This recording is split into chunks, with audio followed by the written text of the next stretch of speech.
We're just going to kill it off. Okay, we are live. My name is Jerry Fioca, and today is June 1, 2022. We want to thank Rob Grant and his amazing podcast. I'm probably wrong about everything. It's an honor and a pleasure to be here with Ezra Jean Black, and she's actually sitting here in my living room in Venice, California. Hello, Ezra Jean Black. How you doing? Hello, Jerry Fioca. All right. Is that framing good? You know what? We're just going to go. All right. Let's go. First question is, what is the best thing for a human being? What is the best thing for a human being? We're going forward from like basic sustenance. And put in the context you want. Yeah. Best thing for a human being. Amplified consciousness. Wow, I've never had that answer. I don't know. I'm amplified consciousness. Well, you're anticipating a lot of what we're going to go into. What's your favorite form of information? How it comes into you? Information. My favorite form. How do any of us process the endless variety of information that we deal with? I mean, information, that's like such a funny word. I mean, perception is information. Right. The favorite form of it,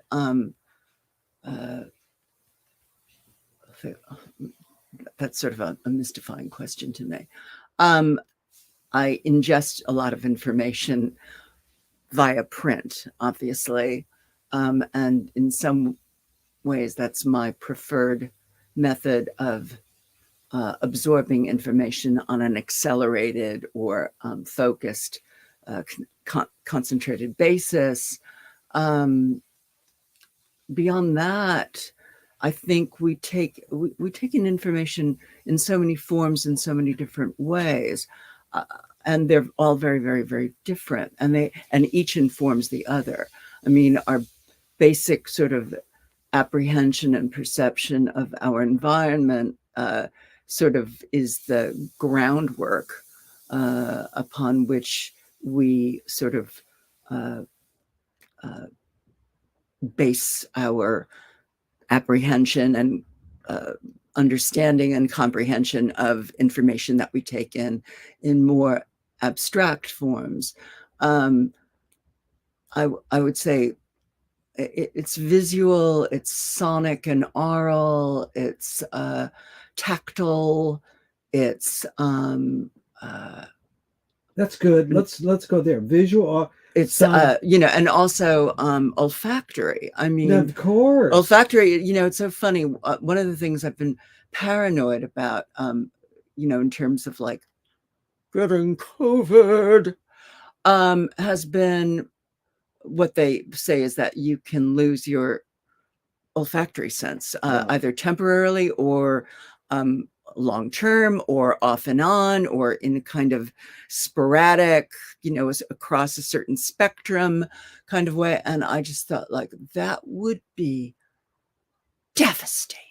Exactly. And you don't think of it because of course, obviously, speaking of information and processing, we take in so much by way of our eyes and our ears. Yep. And I guess, in a way, primarily eyes. Well, they say, neuroscientists say sight is the most dominant of the five senses, but we have more than five senses. Yeah, but aside from that, the kinds of memories and the associations that we form by way of the olfactory, and by scent and smell and taste, trigger the most amazing associations. It can be anything from very, very, very basic, like smelling another animal person or a plant that may or may not be edible or digestible or simply beautiful and attractive, and more associations. Or something that triggers a memory of, something. I was here and I smelled this. This was happening, and well, that's Proust. And life suddenly blows up in front of you. It's like, well, let's go on, so, because it's all going to come full circle. all right. Why do you think humans collect or gather information?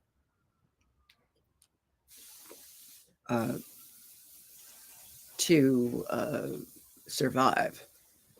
Is this need or want to collect information more innate or more invented? Oh, I think it's innate. I absolutely think it's innate. Now, when you first start off, you sort of implied printed word reading. You grew up a reader. I grew up a reader. Did you become a reader because your parents were telling you to read? They were an example, or on your own? Well, actually, my brother and I kind of took it up on our own. Although our parents kind of gave us some guidance. I think they tired very, very, very, very quickly, very early, of like reading to us. Although they both actually did read to us, which kind of blows my mind, because we do not necessarily have the greatest relationship with our parents, our mom and dad. But one thing that I think both of us were in a playpen when they gave these things to us, was a large stack of alphabet cards. And on the front would be the letter with a picture, like, A, apple. Yeah. And then on the back, there would be like 5 words, one of which was like, say, apple. And the others were other things, completely unrelated.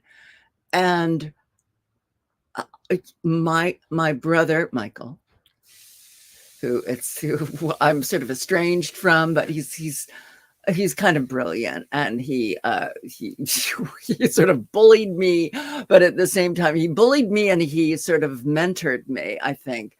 Well, I mean, we kind of had to like stand up for each other, or just like help each other along, because our parents, at a certain point, they kind of like, you're on your own. Yeah.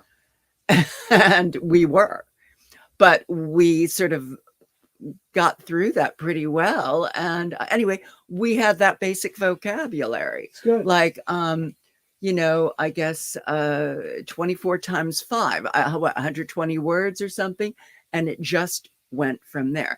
And then gradually, I think even before they taught phonics in schools, we had, because Michael, my brother, I think we were both reading before we went to school. Michael definitely was. And we had a sense of phonics early on. Yeah. And we would like sort of quiz our parents if we didn't know a word. What's this? Like in the comic strips or whatever. Right. And, they said, it's that. No, you pronounce it that way. No, it's not pronounced that way, and stuff like that. Sort of annoyed.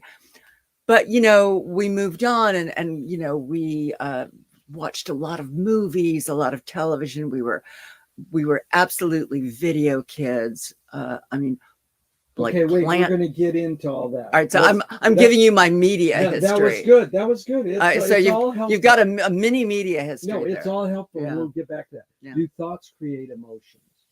Oh, definitely. Fill in the blank. I don't know what I think until I. The easy question, the easy answer to that is, I don't know what I think until I write it out. But that's not exactly true. Sometimes I do know what I think before I completely write it out. I don't know what I think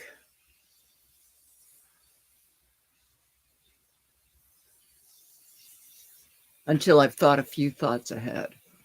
Ahead is the key word there. Yeah, that is great. Well, I mean, the idea, the thing is that, you have one thought which leads to another, which leads to another, which leads to another. And then, which of course, this is like sort of writing, if you will, in a way. But no, that's you, then as you're thinking ahead to like the fifth thought, you are going back to that original thought. Yeah. And you're thinking,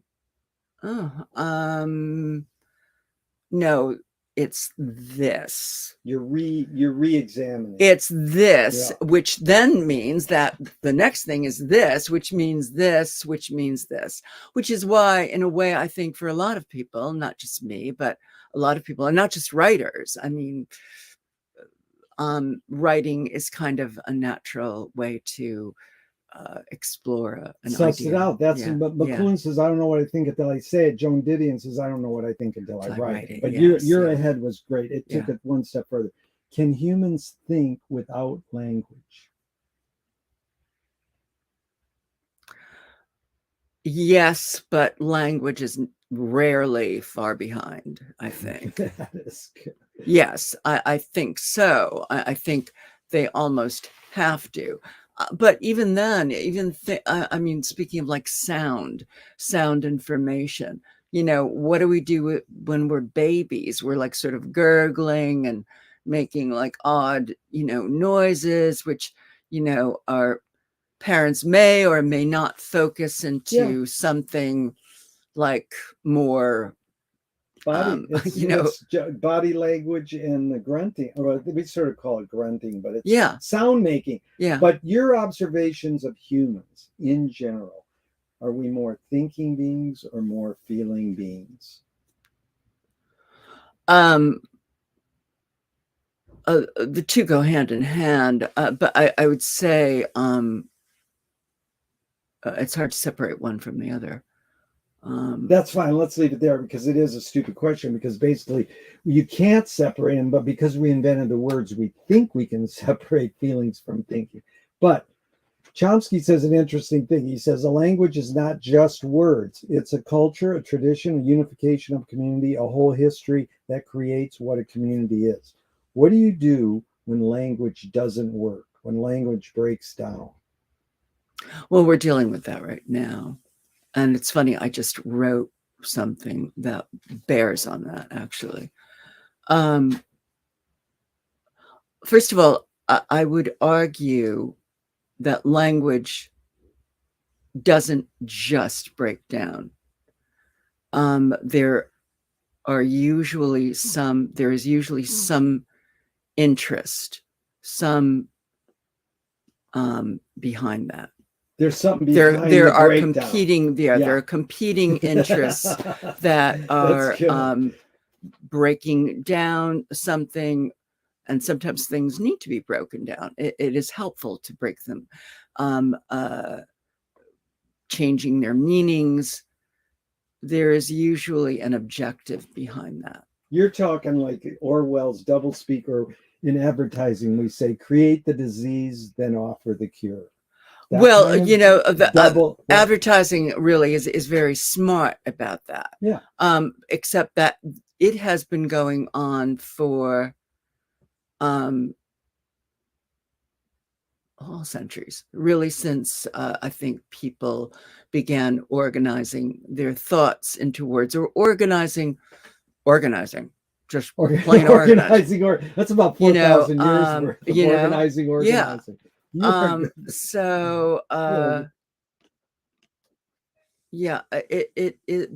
a politics to, there's a politics to culture, and that kind of culture, and it is Chomsky is, of course, brilliant, is absolutely right. It's all of those things. Yeah.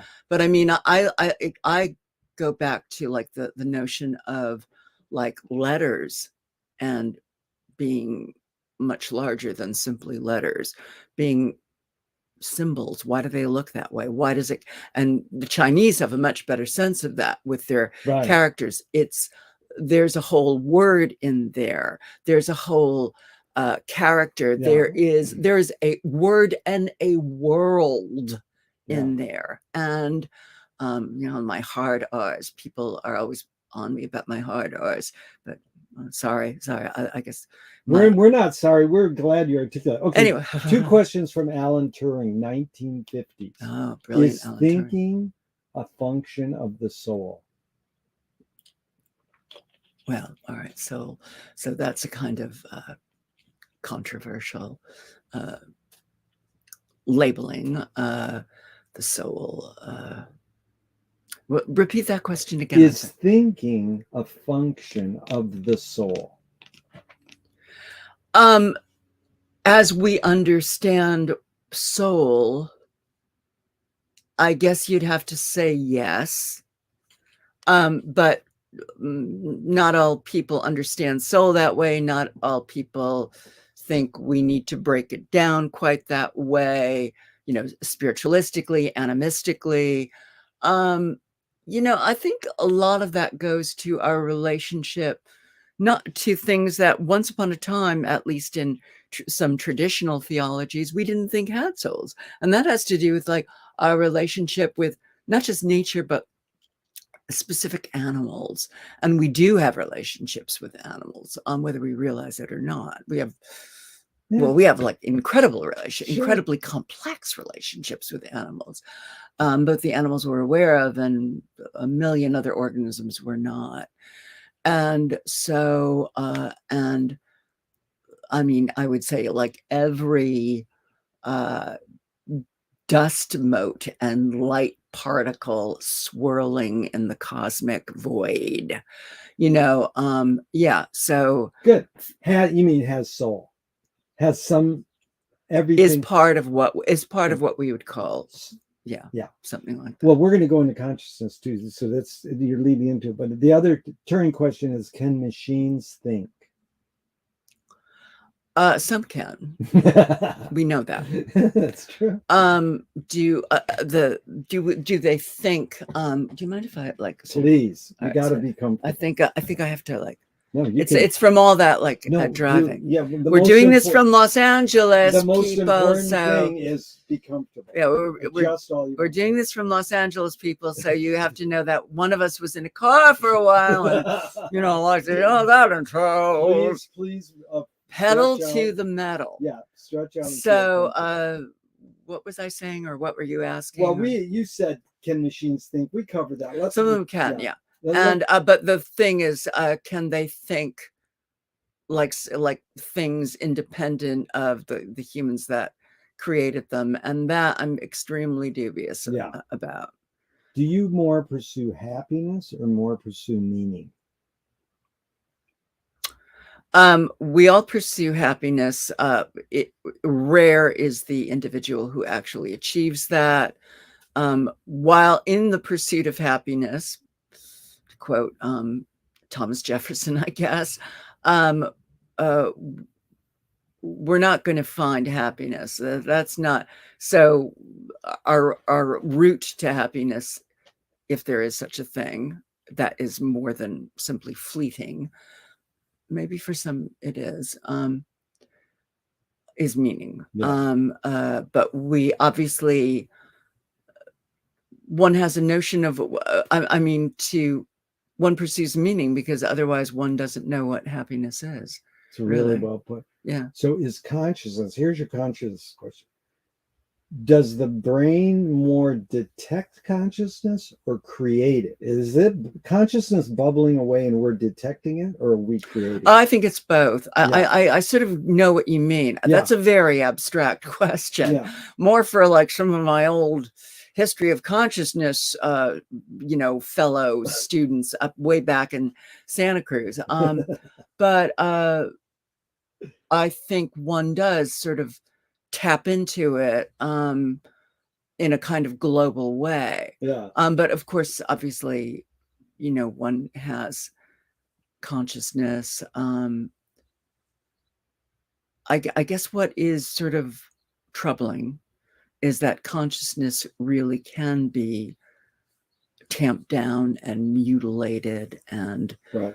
I'm not sure if it can be completely destroyed, but you see a lot of damaged humans are out there. Yeah. And what happened? Wow. What happened there? Or, even I would say like people who's obviously are, in possession of quite a bit of consciousness. Brilliant people. No getting around it. All right. So I'm getting a little political here already. That's all right. And you look at them and they've put themselves in a certain role for so long, oh, this is another problem, like this, the fiction, the creating these fictive selves for so long that their consciousness is probably damaged, and they don't know. And you know that some of these people probably at one point or another had like some capacity to be brilliant, to have like Chomsky, Russell-esque, Chomsky-esque kind of consciousness, and just didn't quite make it. Yeah. Because they were playing some role that just channeled themselves, where they found themselves unable to tap into certain things, because it's not just individual, it's like us tapping into everything around us. Yeah. Because if we can't do that, forget about expanding, forget about growing, forget about increasing consciousness. It's not going to happen. We have to have that capacity, that sensitivity, Yeah, to embrace that. Beautiful. Ezrha. Audre Lorde, the poet, said, "You can't dismantle the master's house using tool." Rainer responded, "You can if you expose the tools." The basic question is, what new tool do you suggest? But just to put it into context, it doesn't have to be new per se.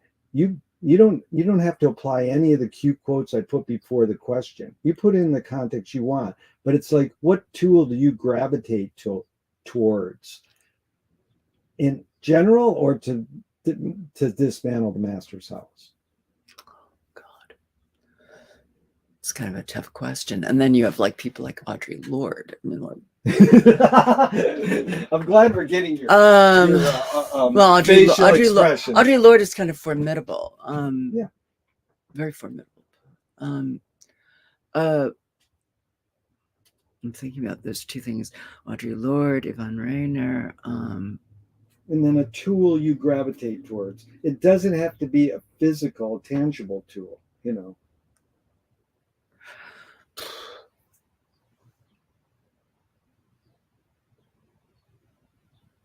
And this, again, is also something that we're addressing in contemporary society, politics.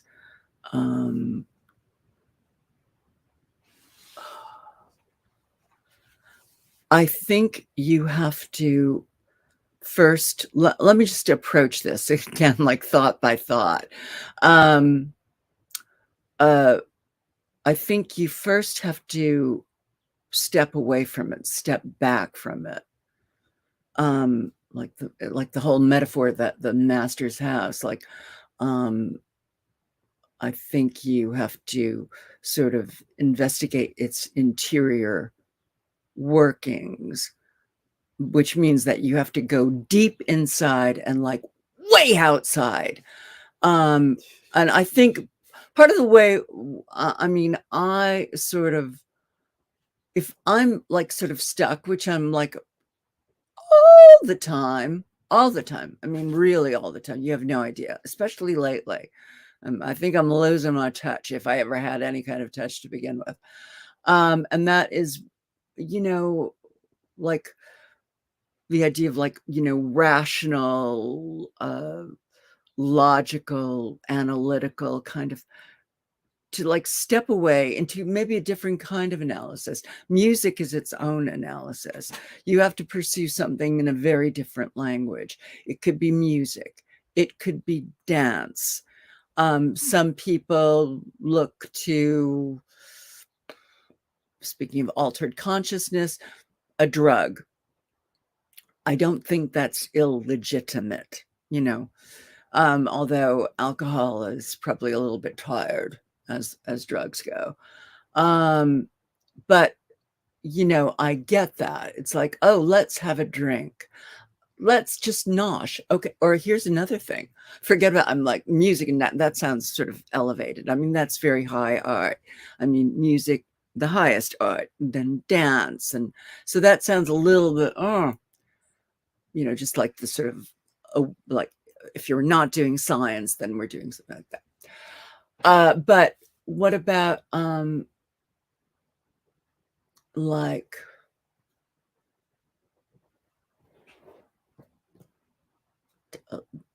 you know anything like food, like, or the earth, or a plant or a flower, or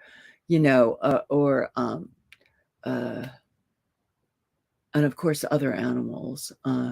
I'm quite mad, as a lot of my pals know, about dogs and cats, but I really love all animals, spiders too.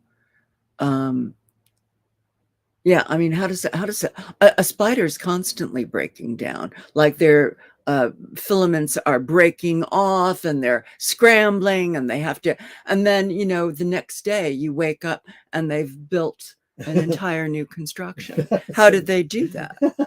Or how did they even get from point A to point B? I think, well, that was good. You covered it well, because I think you again tapped in. We can come back to that. Because we're going to go. We can move on. The difference between art and science. But McLuhan learned from Ezra Pound, the poet, that artists are the antenna of the race. So when I say artists, I mean dancers, painters, sure, literature. They're broadcasting and detecting the hidden psychic effects of our inventions, so that we can learn to cope with what we don't like about the inventions. So this is the McLuhan question. He probed his whole career. I ask you, why do we ignore the hidden psychic effects of our inventions, even though the artists are broadcasting them to us?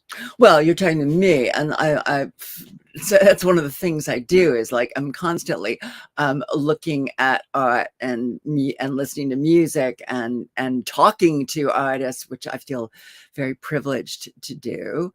Although I've also talked to, like a Supreme Court justice, Right. There are certain lawyers, a lot of people, but artists in particular. And yes, they do have that kind of psychic antenna, or the best of them. And but why, is the consumer, we're looking at the art or appreciating it in general? I don't think humans are always understanding that they're broadcasting these hidden psychic effects, so we can learn to cope with what we don't like. Well, it first of all, speaking of breaking something down, we perceive it at different. We perceive some or all of it at different rates of speed and at different points of time, all contextualized by where we might be coming from. I mean, in some ways, I'm always, I do write about art, and hopefully once in a while I write something. All I'm trying to do is write something intelligent, to intelligently describe it. Really. Because in terms of taking all of its meaning, its import, its implications, that is a long process, and I would never claim to have an inside track on it, ever. Right. Because I'm constantly returning to things that I've looked at, whether 5, 10, 20 years ago, which is about the span that I've been writing in a kind of serious way about art, and finding something new. Or I can always be, there are different writers, different critics point out other things to me that, like, oh, I got that, but maybe I missed that. Oh, that's interesting. I mean, I do read other critics, other writers. Well, obviously I read a lot of other writers and theorists, and it's a long ways getting to the implications of that psychic content, and what is diffused out to us, to that meets with our coping mechanisms or our understanding of different other kinds of human inventions or technology. But I mean, there's absolutely no question that certainly art and culture has always been very, very intimately and intricately involved and interwoven with human technology. Absolutely. No getting around that. Are you more afraid of new ideas or more afraid of old ideas? Oh, new ideas, old ideas. Well, I'm certainly not afraid of any idea. Uh,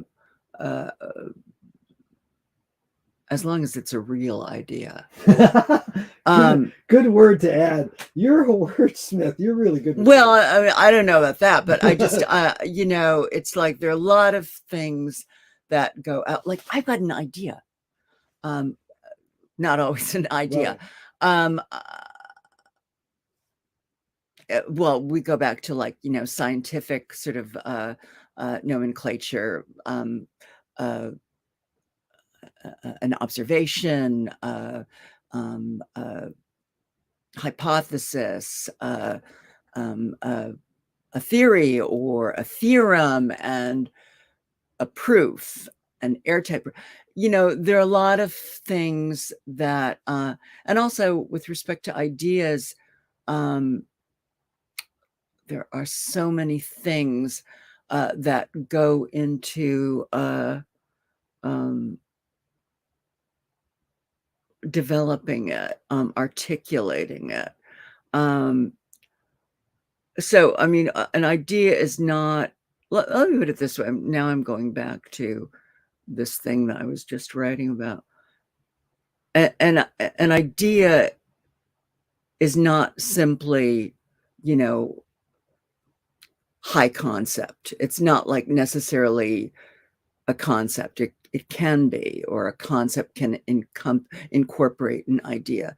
It's certainly not,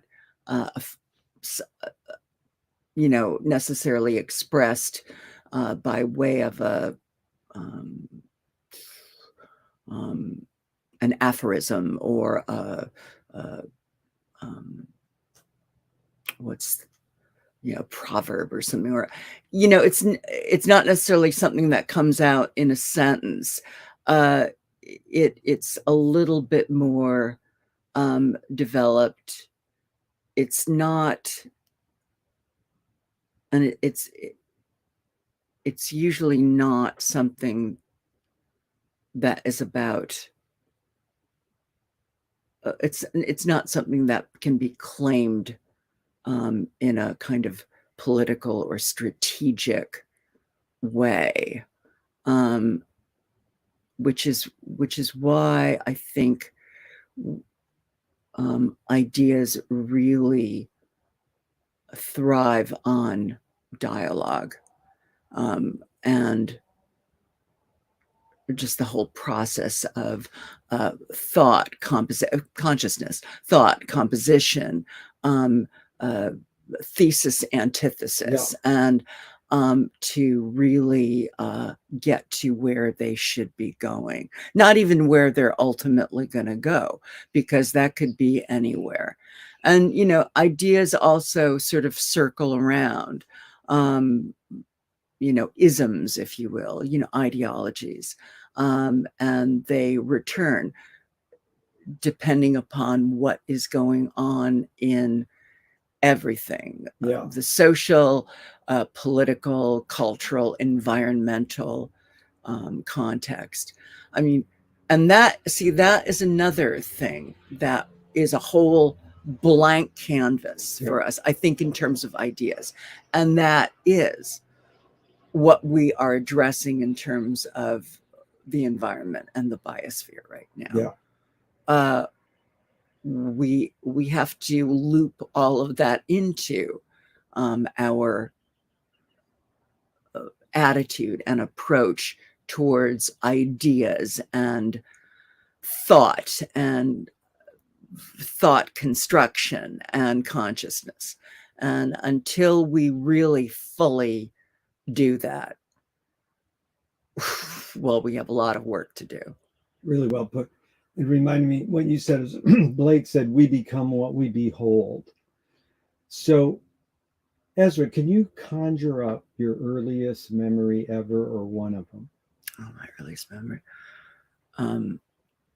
I like to talk about my earliest musical memories, which were Beethoven and Brahms, actually, believe it or not. Well, which is kind of odd, just coincidental because of the music that happened to be playing, but it was like the first thing that I identified and I responded to. And like, I remembered it, like, you know, age 2. And it was like, that's interesting. And neither, by the way, of these, I'm not even going to say what they are, but neither of these particular musical specimens are my favorites but it was and then also film memories. One of my first memories, or my first frights, if you will, was watching Little Caesar. I know that sounds like, from a playpen you were watching Little Caesar, but you know, my parents weren't like censoring any of this. My mom was probably in another room doing something else while we're just watching a movie. It probably was, I was watching a cartoon and then suddenly one movie, which happened to be Little Caesar, which happened to feature Edward G. Robinson as Rico, and like, you know, Mother of Mercy, is this the end of Rico? You know, Rico's like being shot down in a gutter. And I just remember, Mommy, you know, being like, I was like about 3, you know. And another early memory, very sensual memory, was me at the beach, the Jersey Shore, being literally tossed by a wave. I think I must have been like digging for something in the sand with like my sandbox or something and apparatus, and literally like somersaulted by a wave. And I thought like I'm going to drown or something. Oh, what just happened? Yeah, I'm like a baby, or almost a baby, like maybe 3. And it's like, you know, you'll be all right, kiddo. Yeah, it's like fine, it's all right, it's all right. Is memory more a curse or more a blessing? Oh, memory's always a blessing. I mean, yeah, I know what you're thinking. You're thinking that you can have very, very, very, very dark, disturbed memories, but we don't exist without our memories. Our memories are part of the way we think, but part of the way we process thought and process the things that are right in front of us. It's the whole of it. I think a lot, we're aware of that these days. So tell me, please, someone within your immediate family and then outside your immediate family who had an impact on you, and just briefly, what specifically was that impact? Within my family, I would say definitely my brother Michael. What did you get from Michael, you think, mainly? Fortitude. What is intestinal fortitude? Explain what fortitude or is. just sort of like a little bit of he didn't shy away from like pushing his younger siblings around or wanting to get his way. But I mean, it's only natural. I mean, we'd only realize this later. It's like, of course he's the center of attention, and all of a sudden, like, he's not? Like, what? You know? And I understand that, of course, and I understand that better and better with the years. So not all siblings are like that, but there were a lot of siblings in our family, and we didn't really have enough space to ourselves for large parts of our lives, and we were also people who required a great deal of space.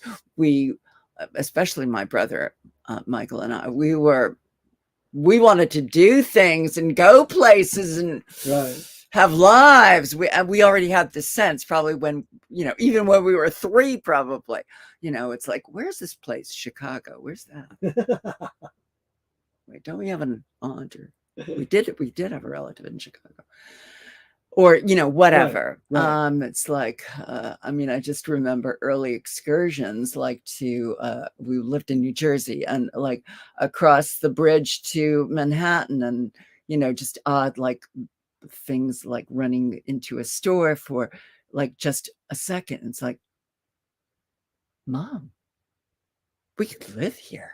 It's like, that was like my reaction to the shoe department of Bergdorf Goodman. It was like, my mom was not a regular shopper at Bergdorf Goodman. Trust me on this. And certainly not then. Oh my God, no. Very far away. It was more like, your Macy's, your Lord and Taylor, or whatever. So outside your immediate family, someone who had an impact on but anyway, you. my brother Michael, he was super smart. It was clear that he was very, very, very, very bright from the get-go. He had a great sort of innate mathematical ability, much more so than me, although I did have, I think I have a bit of that via music, but really in a much bigger way than I did. We both had language and a love of language, and an avidity for all of it. Words really opened horizons for us both, and we were on it. Man, oh man, were we on it right away. Outside my family, I would have to say one of my music teachers, Charlotte Earle, who was also kind of, in a way, like my father was kind of a Hollywood person, and was herself kind of a Hollywood person, though we didn't know it initially. And as we came to, she was just a tremendous inspiration. I mean, tremendous inspiration on so many levels, not just in terms of music, but in terms of, I learned more about the Hollywood connection, and not just, literature, art. Her life was like astonishing. And only later, by way of my sister sent me, my sister stumbled across something about her that told me so much more about what an adventurous life this woman had before she came to New York and Hollywood. Or actually, she was from New York before she returned to New York, and then came out to Hollywood with a producer. Her husband was a producer, and then anyway, this unbelievable adventurous life through Europe, just astounding. So I mean, someone like that really sort of that was good. Did your parents raise you a particular religion? We were brought up Roman Catholic, which sort of, I would say, faded rapidly after the age of what they call confirmation. By the time we were adolescents, it was like, confirmed into what? Anyway, obviously they were Irish Catholic, Roman Catholic, New York Irish. Well, actually, I shouldn't say New York Irish, Roman Catholic, because my father was actually originally from the Midwest. He was from Missouri. He's from St. Louis. So, but again, mostly Irish, dominantly Irish, Irish Catholic. And so that said, between New York and Los Angeles, it was like 90% of our family's friends were like Jewish. So we had a very heavy overlay of Jewish culture as well, which we embraced, which we loved right alongside. I mean, probably a lot more so than, because we were done, after, at a certain point, we were done with that. And do you pray? No. if God exists, what would you like God to say to you after you die? I shouldn't say that. Can I just take that Sure. back? I think in my own way, I do pray, but I pray kind of to a kind of, it's like, whatever the cosmic energies that might, it's like, are we that scared that we might pray these days? Fuck yes. I don't know if you have to bleep that out, but yeah, that's good. Yeah, fuck yes. It's like, no, I mean, I like go through certain intersections, on the or across certain freeway interchanges, and I'm like silently kind of like saying a prayer.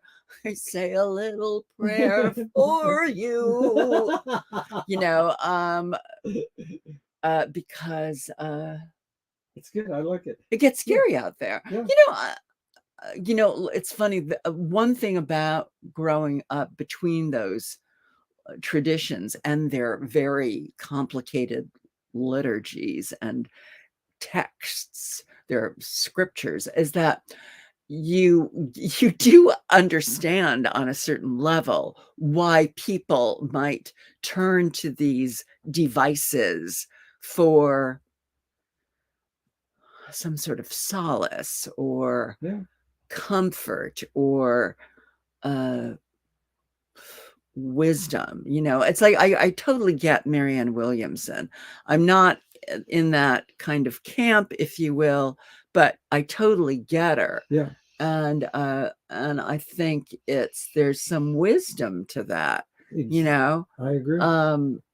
So if God exists, what would you like God to say to you after you die? Or the goddess exists. Yeah, or if the goddess. Or the goddesses, plural. Yeah, whatever that. If that exists. To the goddesses. What would you like the goddesses to say to you after you die? They just spoke to you. that's those what birds. Want. Those birds. The birds. The goddesses just spoke. That is the perfect. And thank God I opened the window back up because the goddesses just spoke. And what would they say? If what was the rest of the question? After you die, what would you like them to say to you? I mean, that's a fine question. We can move on. I mean, that's a fine answer. We can move on. Couldn't put it better. You are now cleared for takeoff. Do evil people exist, or does evil use people as a vehicle? I think evil people actually really do exist, unfortunately. So this is the follow-up. How do you advise someone to deal with an enemy? I'm going to set up with a few modern thinkers' thoughts. Alan Watts says, if you acknowledge your enemy, you empower them. Coppola stole from the mob and the samurais. Keep your friends close and your enemies closer. JFK said, forgive your enemy, but don't forget their name. I think that's a good one. Laugh. And Fellini says, I need an enemy. So it's a lot of thoughts. The basic question is, Ezra, how do you advise someone to deal with an enemy? But first, how would you address Alan Watts? If you acknowledge your enemy, you empower them.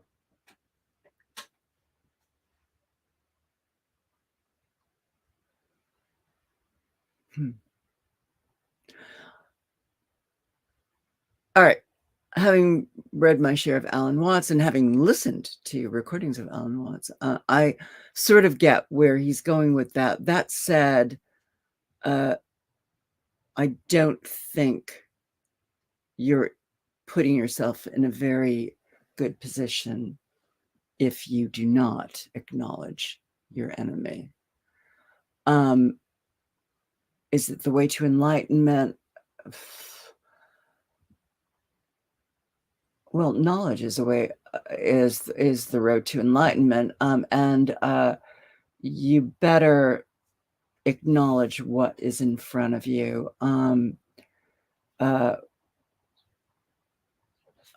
It's funny, speaking of like embracing one's enemy. I have to say there is something about an enemy once the enemy is identified that does animate one. I mean, I've been, shall we say, a little bit more animated in that regard over the last few weeks. Putting names to those faces, putting faces to those notions and ideas and constructions, which have been weaponized, is well, it's a step. The corrective to that is that, and it's not exactly a corrective, because I mean, if we have a notion of progress, and that's a complicated one too. The corrective to that is that, and I think this is true for me too, is that if we can sit down with those people and have a sense of where they are coming from, who they are, what they're about, what they are after, maybe preferably over something delicious and a glass of wine, you know, one automatically has a different sort of sense of empathy. Really. Yeah. Empathy. I mean, you can almost have an empathic relationship, I think, with an enemy. That said, that enemy is still an enemy until whatever is coming at you, whatever weaponized thing is coming at you, is neutralized. Yeah. And more than neutralized, is corrected, is put on a corrective path. The thing about, here's the thing, you don't want to be hijacked by said enemy. Yeah. And a lot of these enemies are coming to hijack. You know, it's kind of like the negative aspect of like sitting down with someone and having something, a conversation, a negotiation. It's when they hijack you. No. So you can almost see me shifting from, you know, my like, I'm open to everything, I'm, you know, to like, no, I'm zooming in on you and don't like what I see. And unless you correct it, or unless, maybe better yet, if I correct it, we're not going to be having such a lovely conversation. Yeah. You know, that also, here's another aspect. I was just thinking of someone else, like on, shall we say, in like 180 degrees, who has become, I think, something of an ally. I'm not going to name names, but, and, you know, once you do form that kind of an alliance, that is like a foundation for a very, I think, productive conversation. Yeah. That you can take to another level. It takes a lot of time, and, you know, it's not, you know, minds are not always necessarily going to mesh or meld, not at all. But it can suddenly become a whole lot more civilized. Yeah. And that's what it's about. Civilization. Civilization should connote a very, very large consciousness and a sort of ample room for some diversity within that consciousness, including things that are potentially hostile agents. You know, you stressed dialogue and conversation before. I really agree with you. I appreciate that. James Joyce was the first projectionist in Dublin over 100 years ago. He basically checked out. He said, I'm out of here. This is stupid. Why should I go inside a building and see a movie of a tree and I can go outside and see a real tree? Years later, Faulkner said, sometimes the best fiction is more true than journalism. Why do we have to recreate things in order to get them? Why do we have to go to a theatrical play of people acting out life? Why don't we just live life? There's an easy answer to that, and that's because it's theatrical, which is why I think the way a lot of us have been watching films on big screens, or variously big screens and small screens, I think that would be me lately, is not nearly as effective. I wouldn't say not. It's not ineffective, and sometimes it's very effective. And there are things that you can watch in like a, a domestic setting. On your stomach, exactly. That really do move you. But there is something about having that, shall we say, light box. It's a heightened experience. It's a heightened theatrical experience. It's the light. It's what light gives us. Yeah. And yeah, that whether that's theater or cinema, it's both of those experiences. I am particularly attuned to film because it's like sort of what I come from. Not that it's what I've ended up in. It isn't, obviously, but it was something we were attuned to very early in life, and we sort of grew up not necessarily it was not necessarily encouraged, acculturated, but it was definitely in the backdrop always. And we loved movies. My brother and I think me more than anyone else really in my family. But it is a way. All of these things are different ways of telling stories.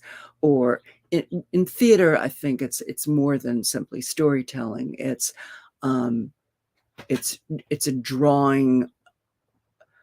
It is a communal experience. It's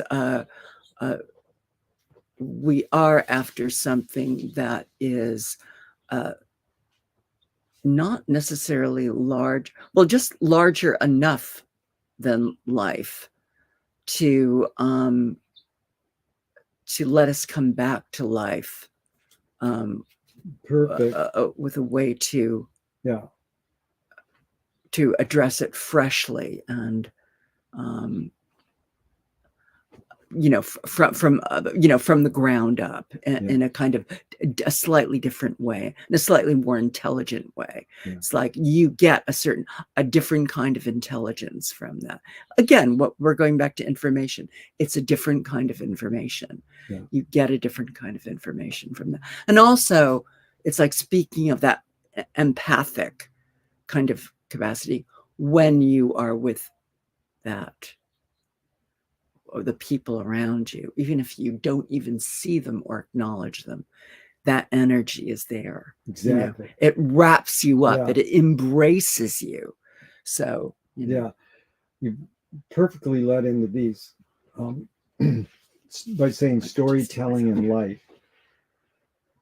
Hal Frampton said, narrative is born among the animal necessities of the spirit, because we're waiting to die. Can you forget to die? Wow. Well, my siblings would say I forget too much about dying, which is why I'm very unprepared for it. I've got to tell you, that's the truth. I'm very unprepared for it.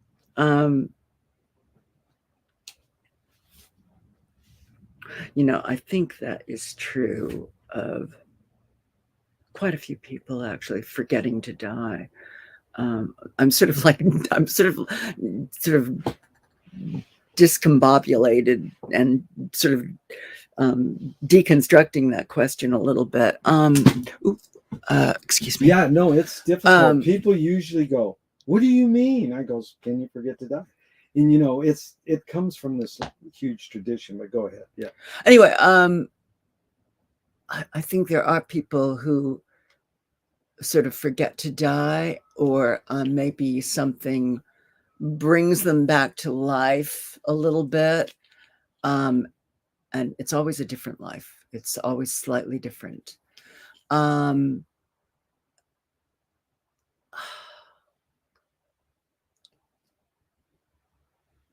all going there. We all go through that door, that last portal.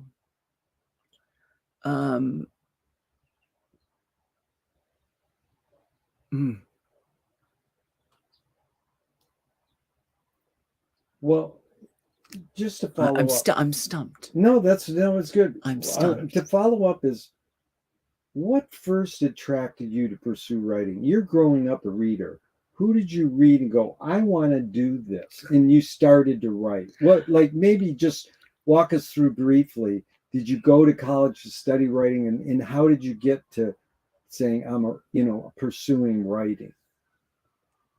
Oh, it sort of happened like sort of gradually, almost by accident. I mean, writing was something that I think, especially my brother and I, always liked to do.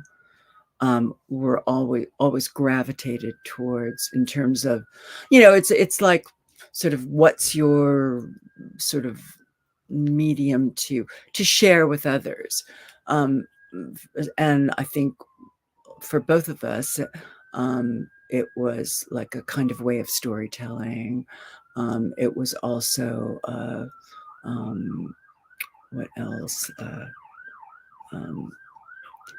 I would say music was very much bound up with it as well. I mean, Yeah. music was always super, super important to me. I think I was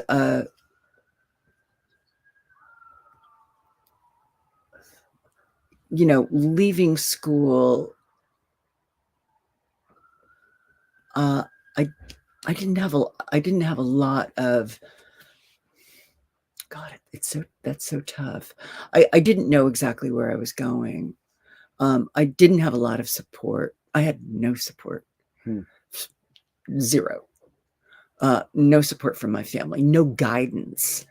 I could have, I was sort of on track to maybe have, 2 or 3 different kinds of degrees or, disciplines, but I only had time to do one, and barely that, as it turned out. And it was kind of awkward, my transition into, of all things, history of art, I'm like, really? But as opposed to like politics and economics, or literature, probably English literature, maybe French literature, or philosophy. Philosophy, I think, I had already ruled out very early. This is going to what's going to shock you. It's like, well, you're not a critic. I had already decided, like, halfway through, philosophy was a very daunting major, which it was. And I just thought, like, I wonder, can I even get through the math requirements here? Because I think there was, like, you had to, like, have 2 or at least a couple more years of different kinds of higher mathematics, and which, it's like, could I've gotten through? Basically, I'm describing a very, very lazy student, aren't I? I wasn't lazy. I mean, there were moments when I was extremely dedicated and avid, but I was not a happy person then. I was very much trying to find out who I was in many different ways, as I think you might be able to gather. And that was still kind of amorphous. And even the way I looked in those days was kind of amorphous. It's like,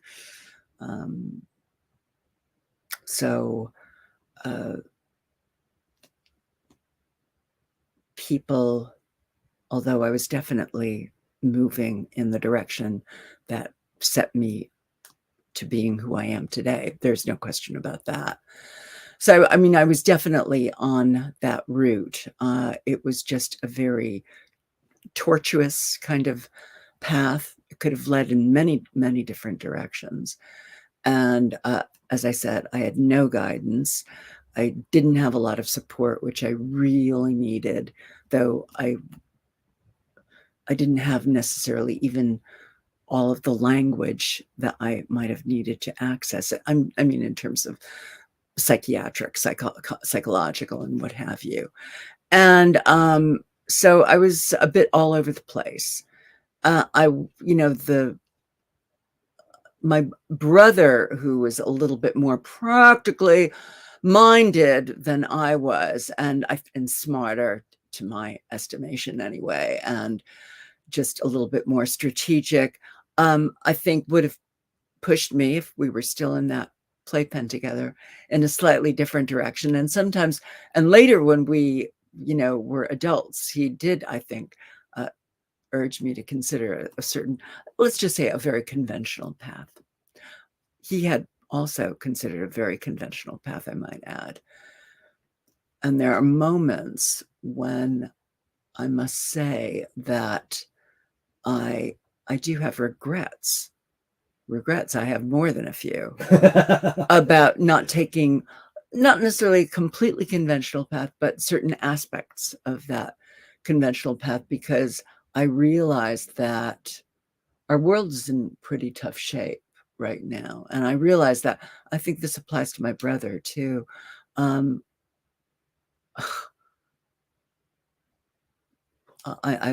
look back at my life. Where was I? Have I been at all the battlefronts that I needed to be at? And the answer is no. But on the other hand, I was a little bit hobbled, if you will, a little bit hampered en route to that battlefield.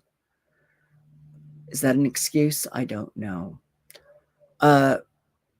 Getting back to what, our orientation, my orientation in particular, I was always writing. That was always going to be part of what I did. I knew that music influenced that, and would, and the visual culture would also be part of that. All of those things held true and continue to hold true. In that regard, I don't regret a lot of what I have done, a lot of the path, the track that I have pursued. I could have used a little bit more help en route. Well, you've been writing about art for years, and our paths are similar. I studied art history, and I had a huge interest in film. But I'm curious. Yes, film, we have that in common. Yeah, that's but right. A screenwriting teacher told me great art or great film or great literature is when you can clearly see the intention of the maker. Kubrick says the opposite. Great film or great art is when you can clearly not see the intention of the maker. I don't think there's any hard and fast rule on that. Yeah, what role does intention play in your creative process? And you can draw it into this. Duchamp said there's no art without an audience. How much are you thinking of your reader when you're writing your art articles? Thinking of the reader, if I'm writing something that is an argument, that's, especially if it's a political argument, I may be considering the reader. I am considering the reader. But even there, I begin with myself first. Yeah. Gertrude Stein famously said, I write for myself and strangers. And I think that applies to a lot of writers, including myself. To the extent that I have an audience, there are people like, it would be a really motley crew, a really odd assortment of people.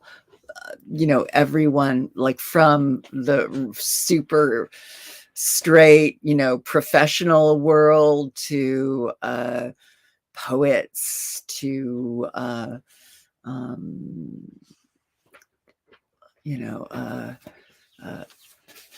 artists, of course, and musicians, like, right, maybe first and foremost. If I can,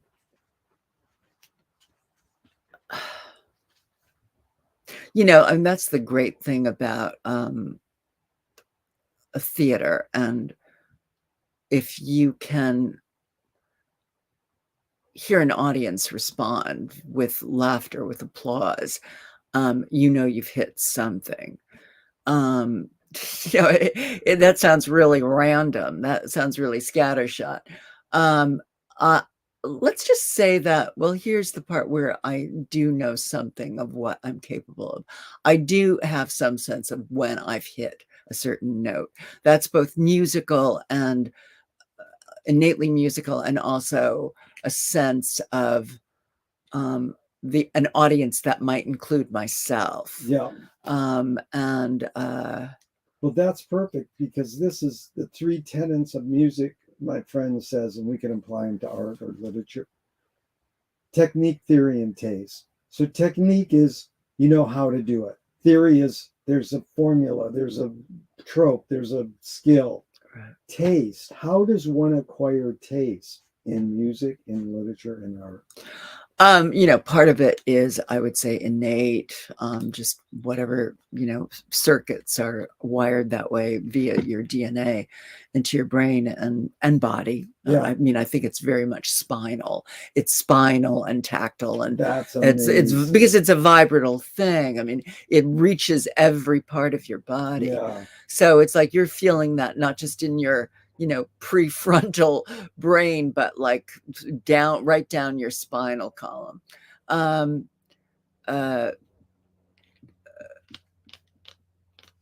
do you think the motive of the cave artist was? Is that The what? Huh? I'm sorry, what? What was the motive of the cave artist? Like, we're talking about I thought we didn't intention. finish about music. Or Oh, no. You can finish. Go ahead. Sorry. But wait. So yeah, I shifted too fast. I apologize. The question was about how does one acquire taste? Oh yeah, right. Yeah, and you of course. said, Okay. So anyway, part of that is like hard. So part of it is hardwired, and part of it is acquired culture. Or as Dave Hickey once put it, the residue of someone else's privilege. Let's just say that taste can be cultivated and shaped. Taste can be molded to some extent. But yeah, there's definitely such a thing as a refinement of taste. It's what ultimately we're after.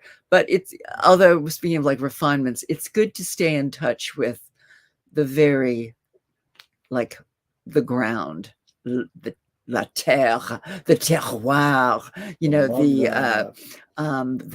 earth.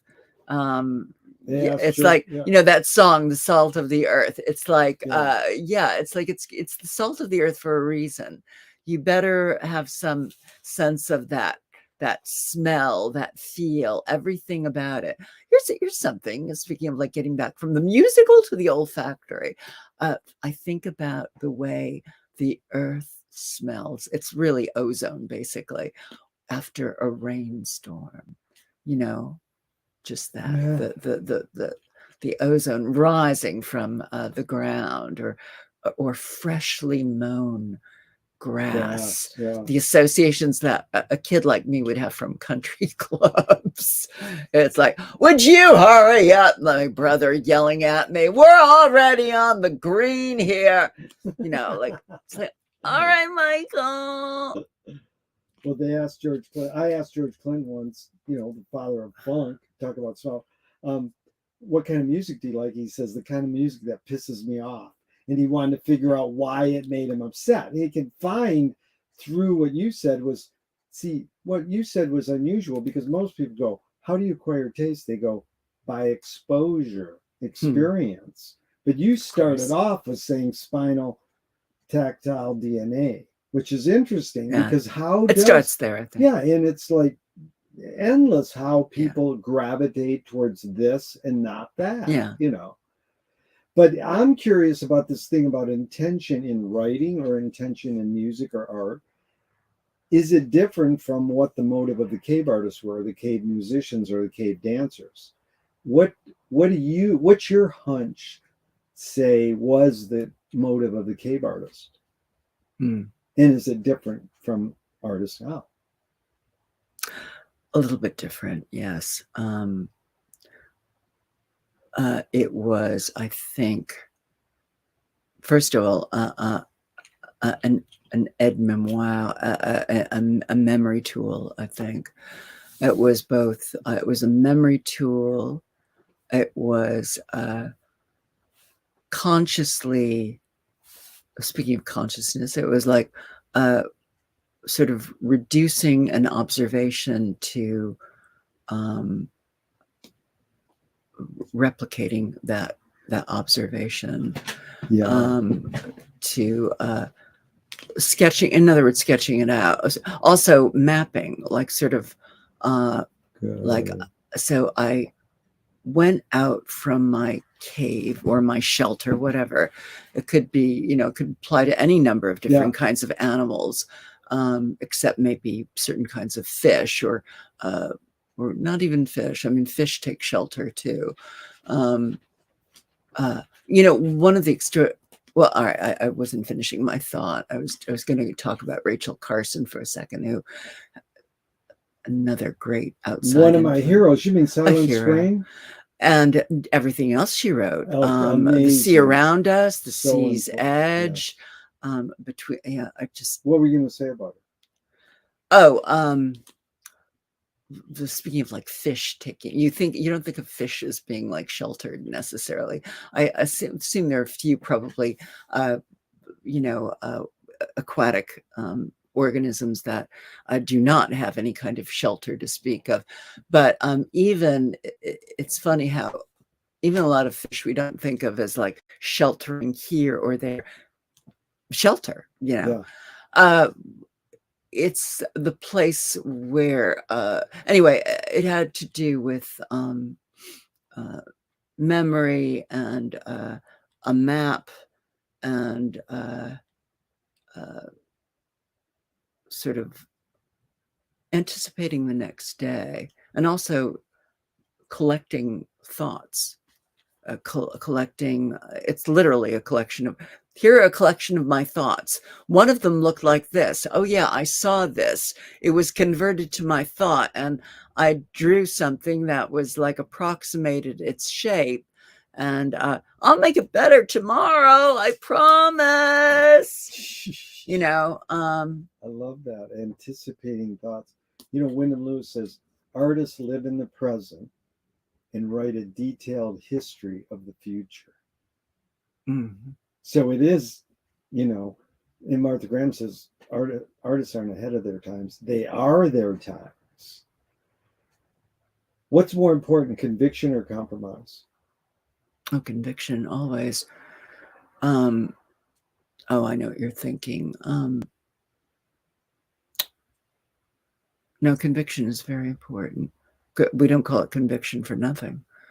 That's right. And compromise, or you're probably thinking, I mean, it means different things in different contexts. I mean, see, I can be extraordinary for someone who's like out in the clouds half the time. I'm really I can be practically situated now and then. A number of different lawyers I worked for did learn this. It's like, yeah, she can do that if you like just, give her enough goodies and put her in front of a screen and she'll figure it out, or whatever, or, who knows what.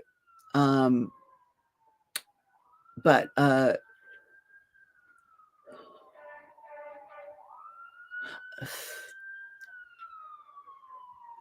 compromise is very painful. Yeah. And it's something, I think it's something I the fight or flee kind of, there's something my brother Michael and I have in common, compromise, the fight or flee, compromise, it's like, that old cigarette commercial, I'd rather fight than switch. Right. It's like, I know, see, Madison Avenue really had it. It's like, fighting is not necessarily the smart route, but there have been more than a few times when I thought, like, no, I'm not going to compromise. And conviction definitely has won out in that particular instance. I think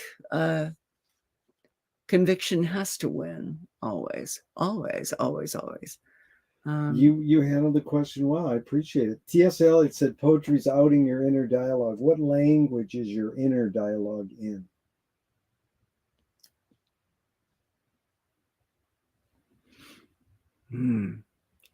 That's a good question. That's a really good question.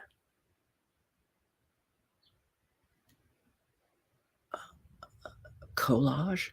Nice, my favorite word. Give me a high five. I love the word collage.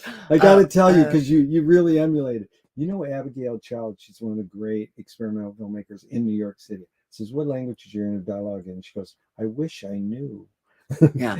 It's an amazing thing to. Well, it's just that, it's like composed of some, and I use composed very loosely, like a composite of so many different things, sensations, feelings, tastes, visual impressions, what is flashing in front of you.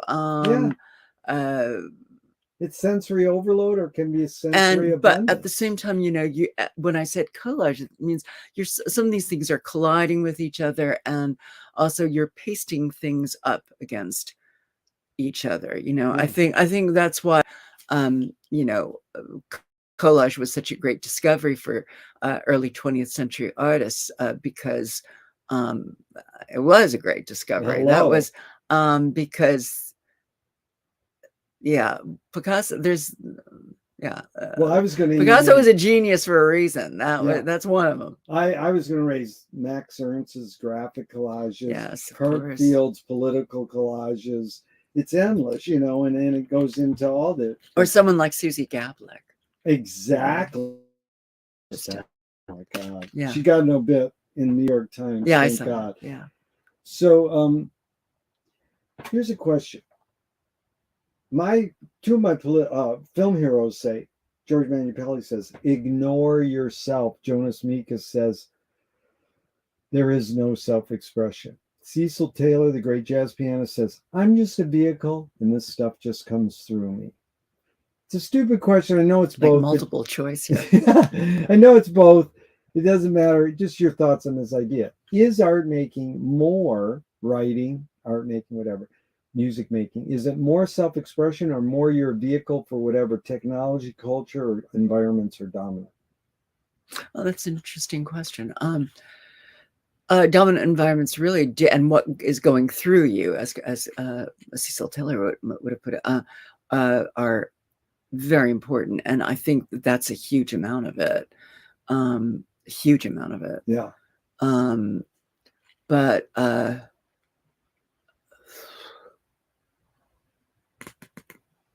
I'm a little bit stuck.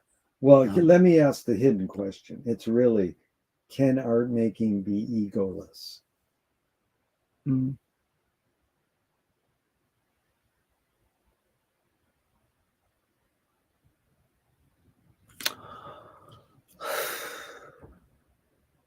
I'm thinking,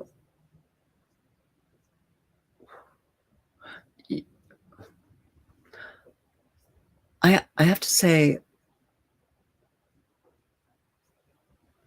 let's just say, when it's going well, I think it feels egoless. But that said, your ego is there to like control it, because you have to pull a lot of things into focus. It's like like a thing about like music, like a song or a theme or a variation on a theme. It is about like stuff going through you, I think, a lot. Yeah. Although you have certain tools at your disposal, so there's something that is coming from you that maybe is shaped by a lot of things. It's not like I'm a composer or pianist. I know I'm like making these expressions like, oh, I see her at the piano, like plunking. No, it's me plunking out chords. It's like, like, oh, that song was so good. Like,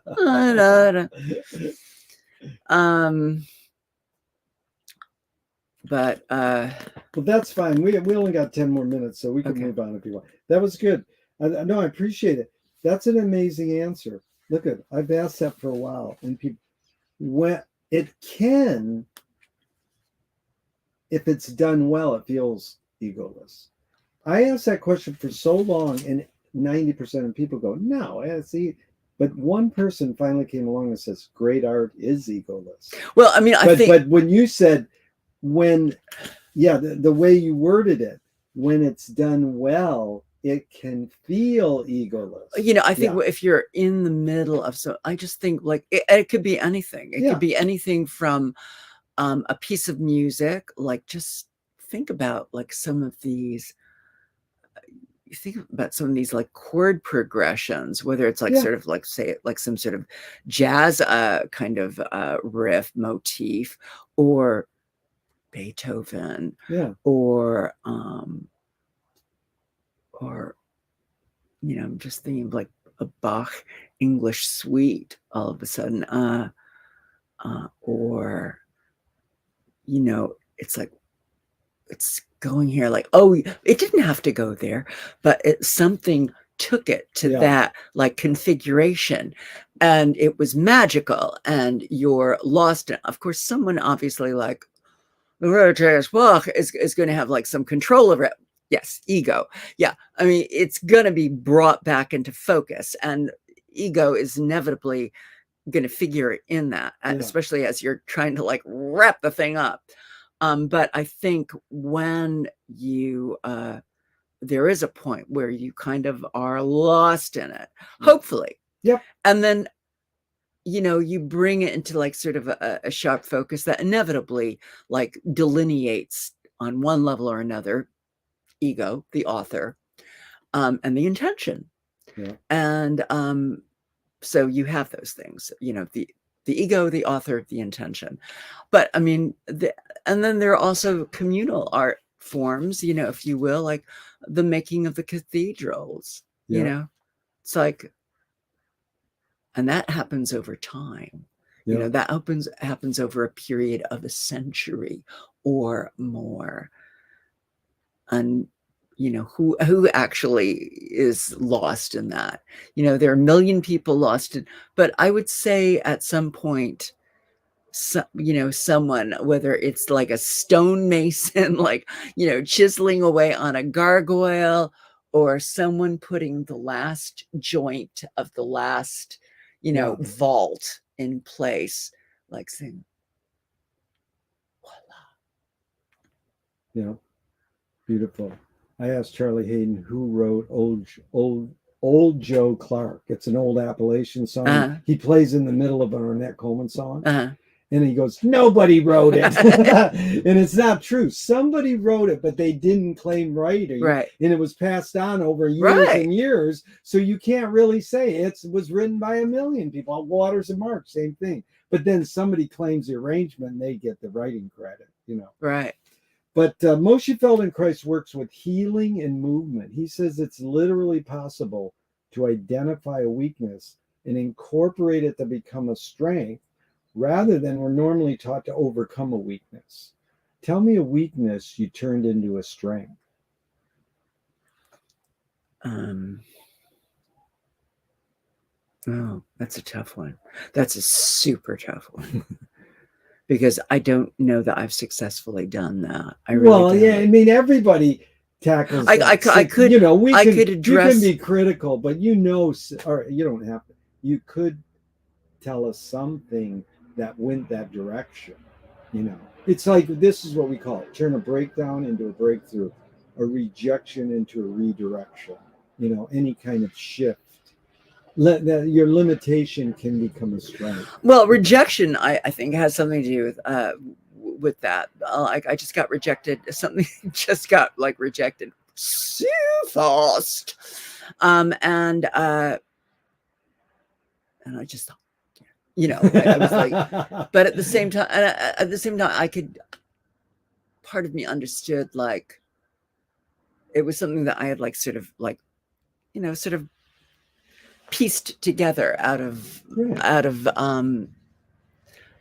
something else originally, but I wanted to put what I had to use, political use, and I had a lot to use, but at the same time I had to bring a certain kind of focus to it that bore on one or two issues that we're dealing with lately, So I just thought like, okay, like, you know, this is how I'm an activist, or to the extent that I'm an activist, that doesn't involve like going to this demo or that Yeah. demo. And those things, you know, as none of us are getting any younger, as we discussed, as we head towards that final portal, you know, a bit of the wear and tear. So sometimes I think, no, I'm more effective at my desk. Yeah.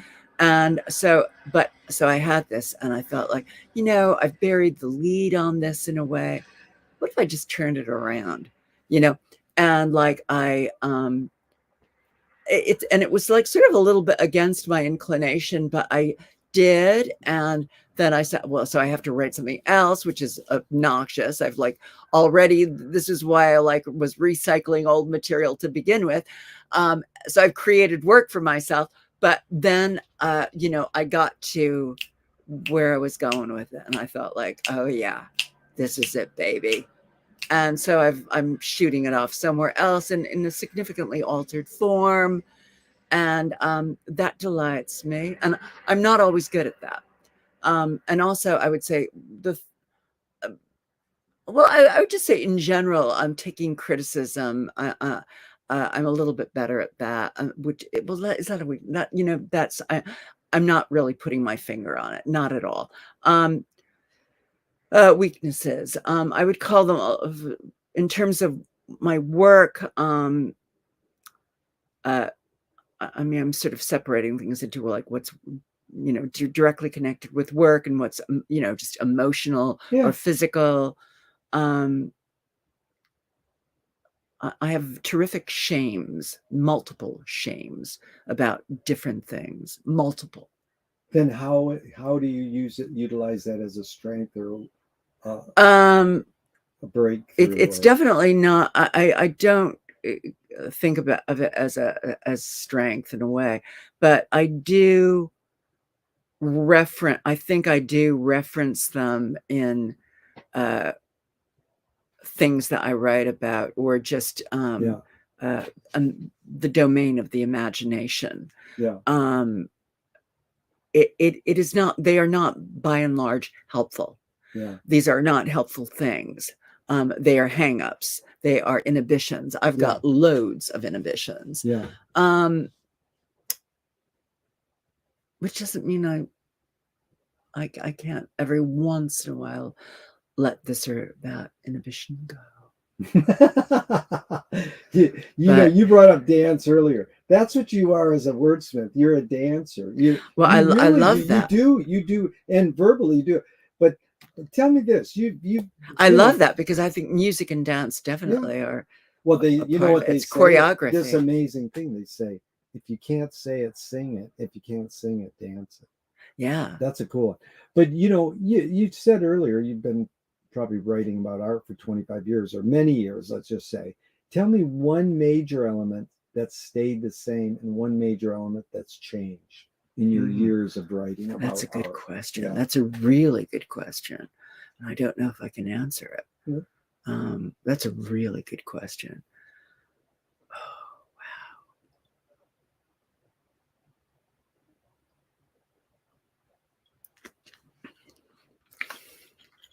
Oh, wow.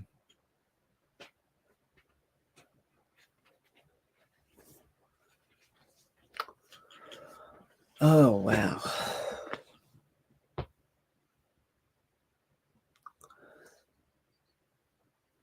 I think, you know, my approaches to, let me just ground it by saying that my approaches are both, this is going to sound a little bit contradictory, because in a way, when I was starting, I was wide open to anything and everything, but that's not entirely true, because I think I allowed, maybe semi-unconsciously, different critical, theoretical, intellectual, you know, just generally intellectual biases to color my critical take on something that I was looking at, or maybe even listening to.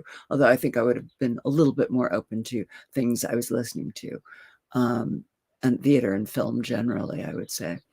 And now I am wider open, which doesn't necessarily mean that, in theory, everything, which doesn't necessarily mean that I am as open to what once upon a time was called conceptual art. But it might encompass something that can only be ultimately termed conceptual art. So much has to do with like your choice of terms. I was writing about that too. But look at that bird. I can see the bird's shadow. Oh, So amazing. But I'm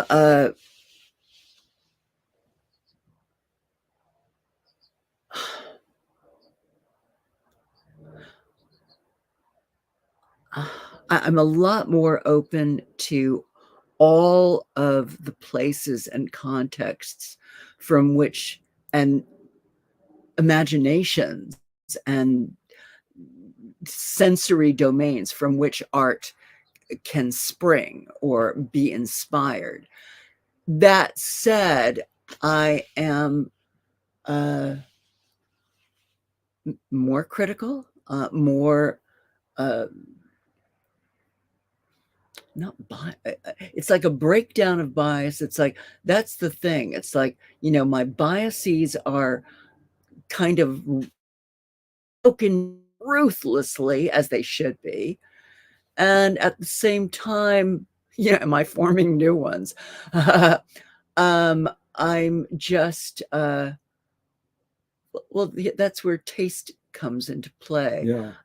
I am more sensitive to certain nuances and a little bit more prickly about them than I think I once was. I'm I tend to want to cross-examine what I am looking at a bit more, not in the conventional sense. I mean, but just oh, sorry. Sorry. I'm probably like, okay. Now I think I'm. Do I look the same now? I look worse. Sorry, I'm not I'm not looking my best, people. I'm so sorry. You look fine. But what was I going to say?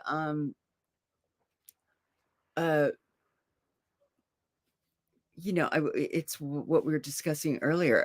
Are we developing other biases or other, as we're moving along, other criteria? The criteria are constantly reshaped, but that's the thing about art right now, about the culture, is that, and they should be, the criteria should constantly be reshaped, reevaluated. Obviously, some criteria between one, critical writer, and not even a critic, I'm not calling myself a critic, just someone who writes critically, are going to, there's going to be some consistency, hopefully, because otherwise you're not really writing terribly coherently for, an audience about it. But the criteria are going to change. They're going to morph. And also your tastes, which inform your choices as to what you set your eye on, what you choose to write about, hopefully expressively, imaginatively. I'm more than ever willing to meet the work more than halfway, all the way, to dive deep. And that said, I can sort of come away from that dive,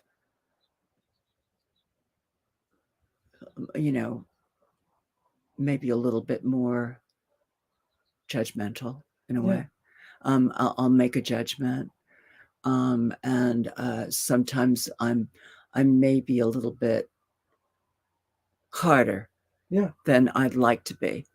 And what's troubling about that, not troubling, but what you're immediately aware of, at least when you're looking at, the work of an artist, to be a kind of smart, really intelligent, really,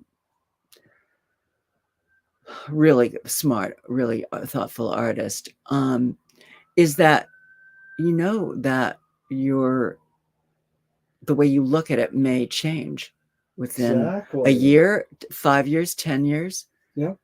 And it's that way, I think, we hear that with music a lot. Some music, we just, I can't bear it. If I hear that thing one more time, I'll absolutely have a fit, and I mean a fit.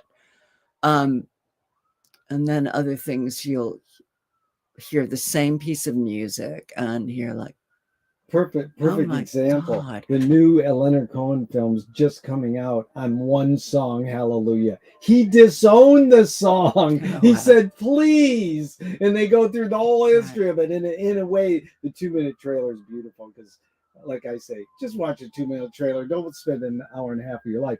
But that's a good example. He wrote a great song. It got rejected from the album. It became the biggest, most repeated song. And then, I forbid my friend to play it at our shows. I go, you cannot play that. And then everybody yells, you got to play it. And then they play it. Okay, so we're just going to close out here with a few more. This has really been fun and enlightening. I appreciate it. If you were walking down the street today and you met yourself as a 12-year-old, what would you say to your 12-year-old self? No. 12-year-old self. Oh God.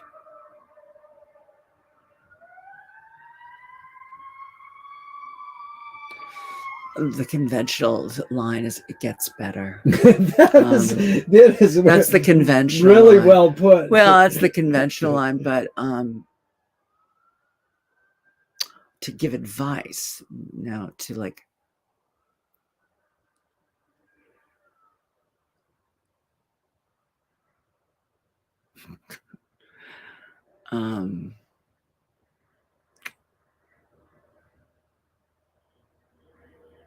I'm trying to think of something without sounding like a cliche. And that would have not been good advice. It gets better because, the what is immediately before 12-year-olds, especially a 12-year-old like me, was that it did not get better, certainly not immediately. And as I said, the road to that was quite tortuous. Maybe even tortuous.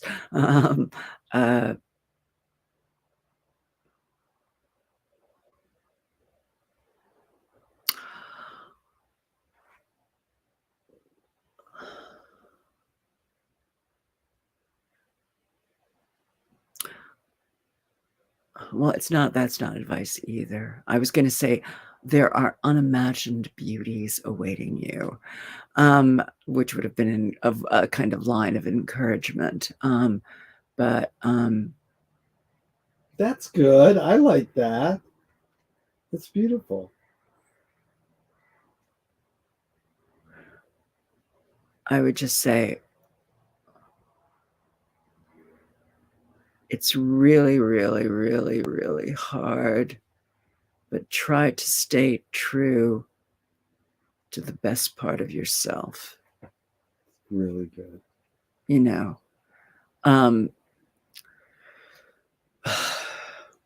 That's good. Just a couple more. How do you? There's so much rejection. That kid that I was. Oh my God, the rejection. Oh, forget about journalism or right.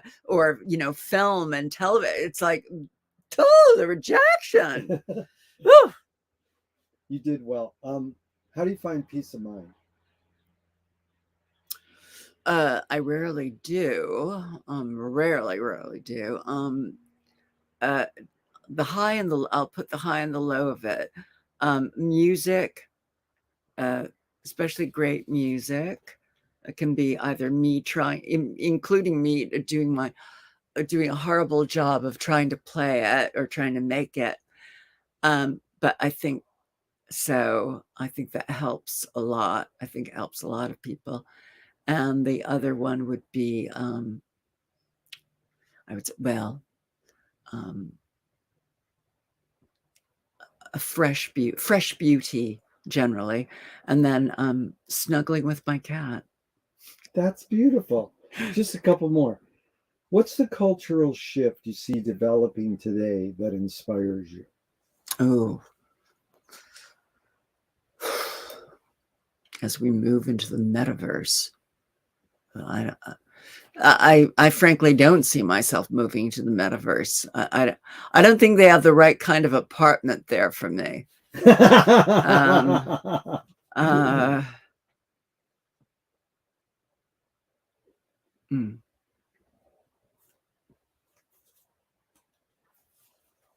That's a tough one. That's a really tough one.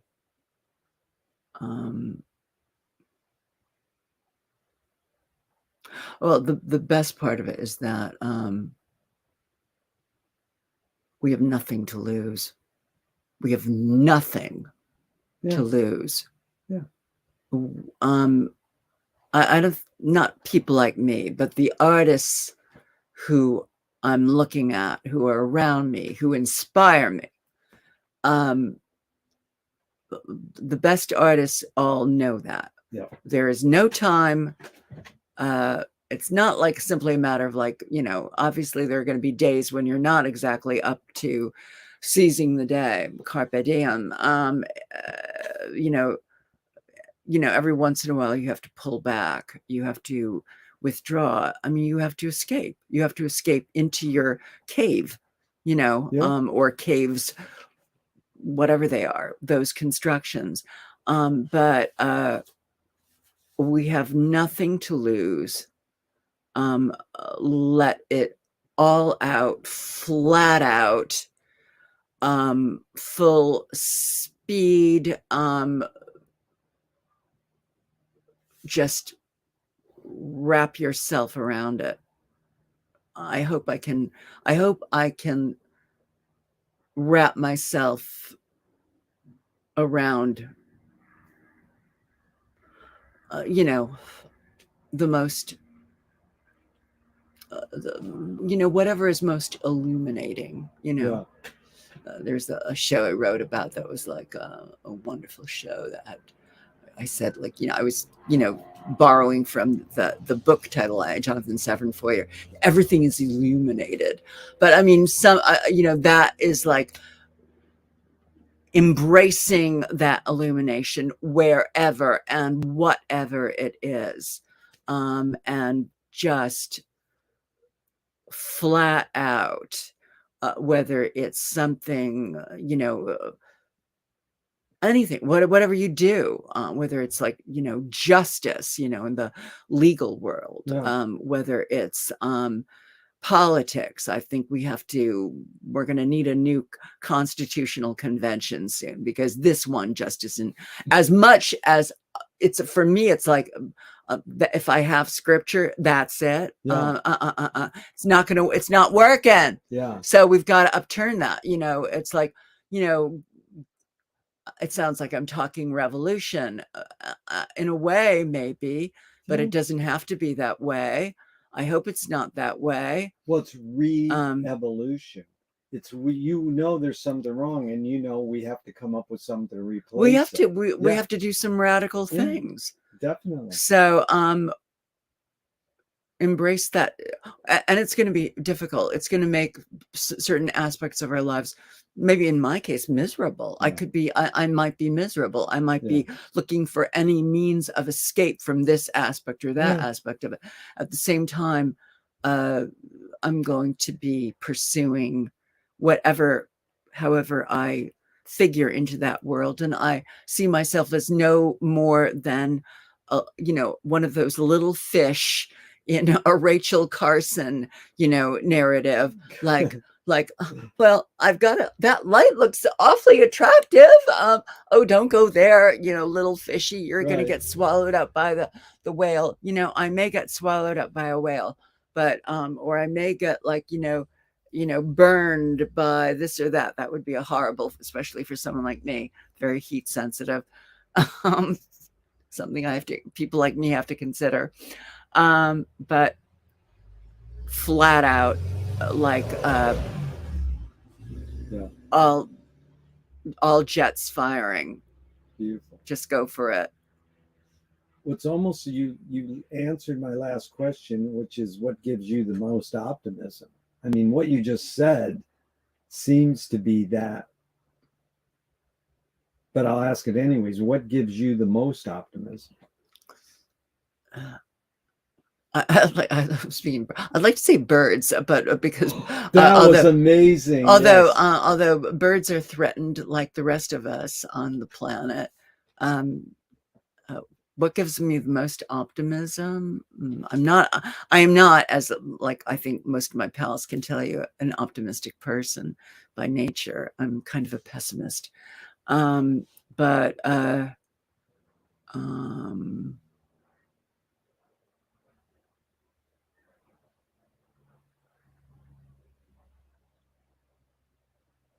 God, that's a tough one. We can leave it at birds. That's pretty beautiful metaphor.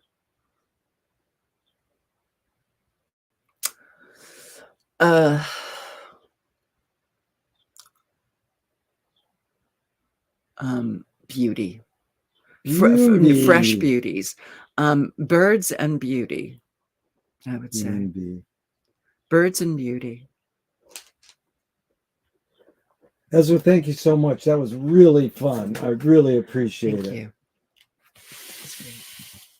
Thank you.